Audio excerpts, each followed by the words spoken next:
Hey, peace world. Thanks for pressing play on another Pay Me No Mind sports and entertainment video. I'm the host here, Wood. Some boxing, some NBA stuff. Obviously, last night was the draft was revealed, the order of the lotto, the NBA lottery, and it was a team with new in the name, the city name, getting the first place, the number one pick, but it wasn't New York. And I don't think it's a bad thing for New York, to be honest with you. I think there's New Orleans was the winner. Memphis came out with the second pick, and then the Lakers, and then the Cleveland Cavaliers at number five. It's kind of strange that everybody is automatically projecting Virginia's Hunter. I think his name is. I can't remember what his first name is, but he struggled a lot down the stretch, and then had I think he may be a junior, 2 or 3 year guy, and then he did have the big national final. I mean, I think he was decent from the Final Four game and then to the championship game, but to be a 2 or 3 year guy in college and to be up that high going to Cleveland. That's a bit of an odd projection, but Ja Morant projected to go to Memphis. Memphis has got some good young pieces. Has some good young pieces. They didn't end up as high in the lottery as as they wanted, but they can still get a solid pick here to add to go along with Trey and come out of this thing pretty good. The Lakers. Who knows what they go with at 4, but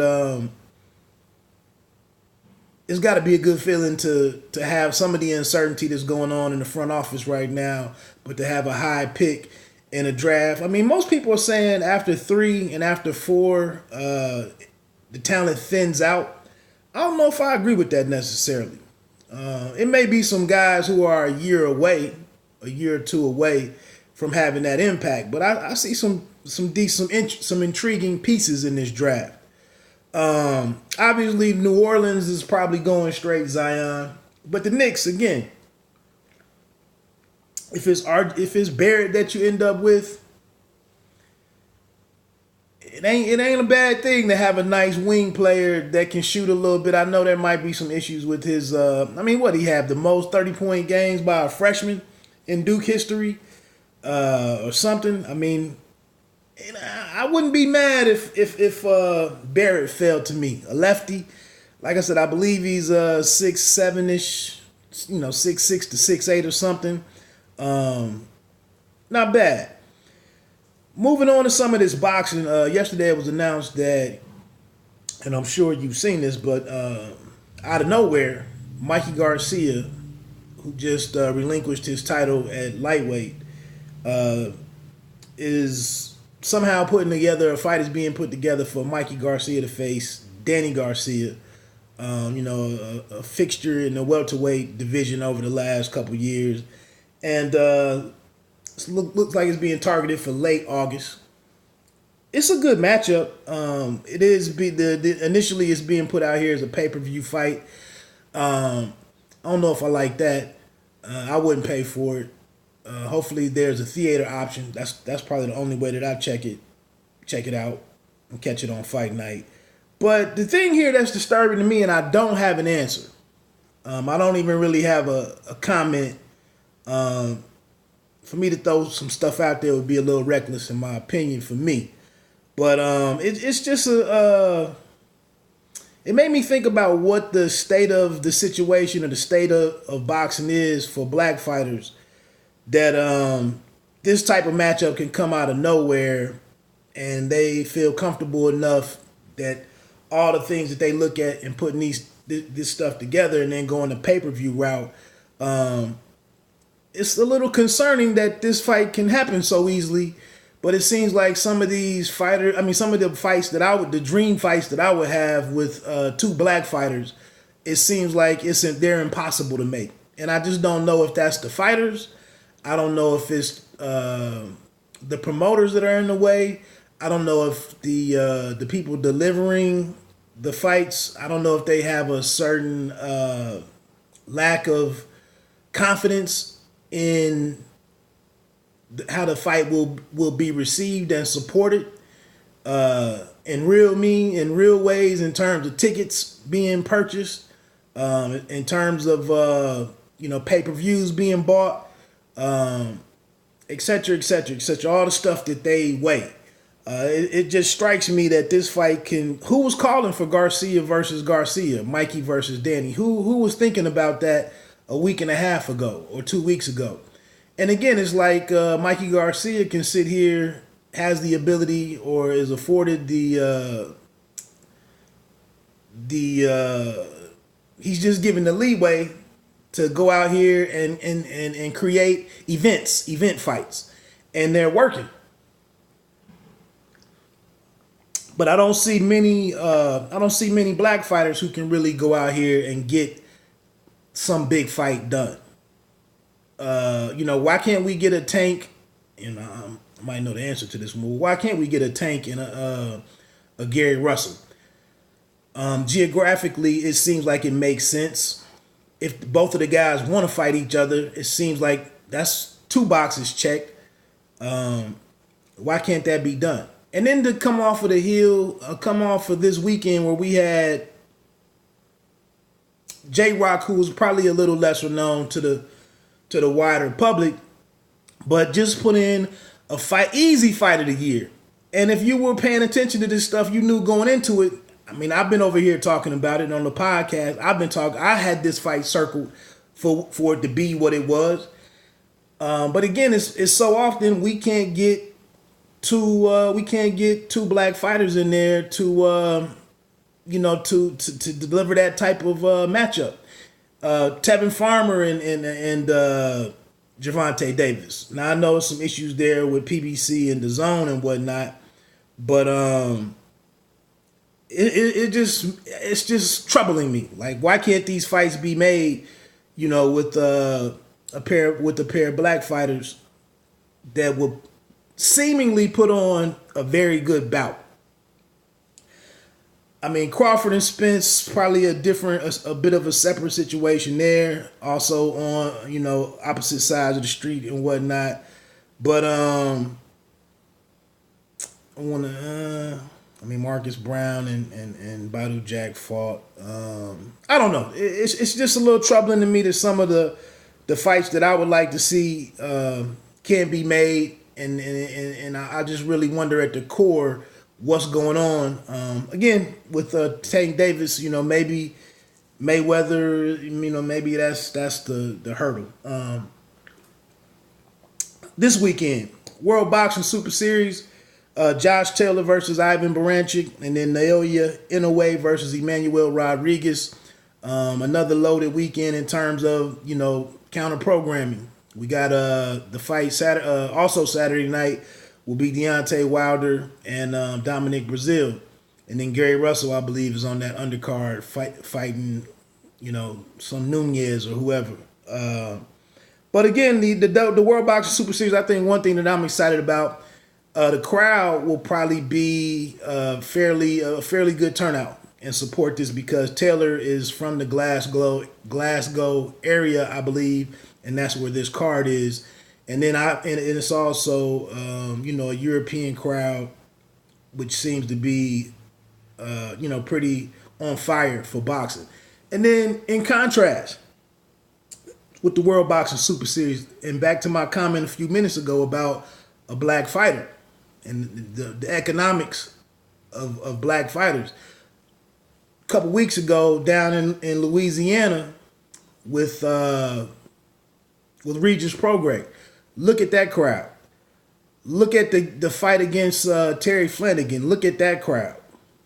So I don't, and I don't know if that's the World Boxing Super Series has totally mismanaged and mishandled selecting a location. Maybe it's not just as simple as they try to think about it. But still, I would think the turnout would be a lot better. That's what I'm getting at. I would think that some people would actually go out and support a Regis Prograis. the turnout that I'm seeing, the missing. I mean, that fight, it wasn't in New Orleans. It was I can't remember where. It was outside of New Orleans, but that was embarrassing. Even with Tete falling out, because I wouldn't have expected people to be there for Tete and Donaire pretty much so much. But like I said, Regis Prograis, a guy who's probably getting ready to start making some noise in the pound for pound discussion, and put on a beautiful performance. And is a guy who, in my opinion, is somebody that you can easily get behind to root for and want to succeed. So I just, that was embarrassing, the sparse crowd in there. And into the camera to pan up into the, the corners of the venue, and there to be nobody there. So like I said, this World Boxing Super Series card, I'm gonna be checking out to see what the attendance is on that one, and I would imagine that it's gonna be pretty thick. In a way, I mean, Taylor, I would expect him to beat Baranchyk. Barancyk's boxing has improved. He's noted for his power, but I think Taylor's an interesting guy. Well-rounded fighter. It'll be interesting to see what he does and how he neutralizes Barancyk's power with his boxing and punching, his combination of that. Naoya Inoue, and I'll tie this into Deontay Wilder's fight. Naoya Inoue, the monster, seems to be a complete fighter. With massive power, beautiful jab, beautiful body work. Emmanuel Rodriguez is more of a boxer. I've only seen him a couple times, but more of a boxer. I like his confidence, and I like him accepting the task to go in here and show that Inoue isn't what everybody thinks he is, or what the trajectory that he looks like he's on. He's sitting here with some boxing skills, expecting to figure it out, solve the guy, and hang a defeat on him. But Inoue is just an exciting dude. I'm interested to see what he does this week.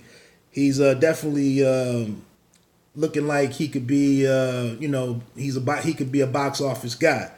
So getting into Deontay Wilder and Dominic Breazeale, I still haven't seen the second All Access.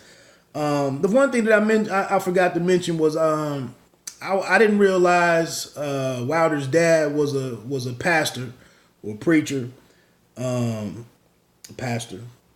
But I was wondering where Wilder got some of his biblical references and some of the different preaching and whatnot that he does. I was wondering where some of that came from, because you hear a lot of brothers talking the Bible and it's really twisted, or it's an embarrassment of what they're saying. And his understanding of some different things, from what I understand, it seemed like he had a different kind of grasp on the teachings and scripture and whatnot. So now I put two and two together. Okay, but again, it's hard to see. It's hard to see a way for Breazeale to pull this thing out without. I wasn't even gonna do a pause, but without getting up off the mat at least twice. I think I have to see how he handles Wilder's. Wilder should have some suddenness, the advantage of being able to be sudden at some point, and maybe catching Breazeale, before he gets going. So that the first round, like I said, speaking of Inoue, the monster, he's a guy that comes out and sets his power up. He's busy with his jab. I think he's one of the highest jabbers out there in terms of accuracy with the jab. But then he goes to the body, and once he softens his guy up or opens his guy up or breaks him down, the power just takes over. It didn't happen that way with Payano. He just strictly blasted Payano out, in whatever, 30 seconds or 25 seconds or whatever. But Wilder doesn't really have that type of timing, and I mean, heavyweights don't move like that. So I wouldn't foresee there being a 40-second fight or a minute fight in the heavyweight, in the upper echelon of the heavyweight division. So it is promising that JD's his trainer and Breland, and then the other cat, his last name might be Hill or something. They emphasized that this focus going into this camp was returning to the basics, and I don't think it's too difficult for Wilder. Add that jab, be accurate with the jab, add in a modicum of body work, and you should make these fights easier dramatically. So I'm hoping that he responds to that and executes that and brings that game plan into the ring with him and makes it easier. At some point, just like I was mentioning last night on the Rope-A-Dope podcast with Christopher Carlson, being down in all of these fights, losing the first 3 or 4 rounds to Washington, being down to the first, being very pedestrian the first 4 to 5 rounds against Luis Ortiz. Who else? Not Stavern. But you have to start looking at some of these situations. Why are guys having this much success against you? And going, what I mentioned about the Hurd and Julian Williams fight is that winning masks or camouflages a lot of deficiencies, and people don't go back and really study where the struggle was in that fight. We got it done at the end of the night, and we just move on. And we tout this guy as being a power puncher, and I'm listening to the At the Fight show, and the way that they worship, Deontay Wilder's right hand, like it's more to boxing than just a right hand. So I hope that Wilder is able to, incorporate, add some wrinkles to his game and execute all of that stuff and make these fights easier, Well, we'll see. Breazeale has his work cut out for him, and if there is a slow start by Wilder, it's a chance for him to get himself established in this fight and make a run at it. But again, I think he's going to have to get up off the mat once or twice if he's able to do that. Hey, so again, man, I just wanted to check in with some morning wood, and let me get on out of here, get on this road. Have a great day. Shout out to Golden State taking that first game from Portland, relatively easy fashion. We'll see how that continues to unfold in the NBA playoffs. I think, obviously over here on the East Coast, in the Eastern Conference, I think that's going to be a very a well-contested, series with Kawhi and Giannis going back and forth at it. So again, enjoy all of that, man. Let me get on out of here.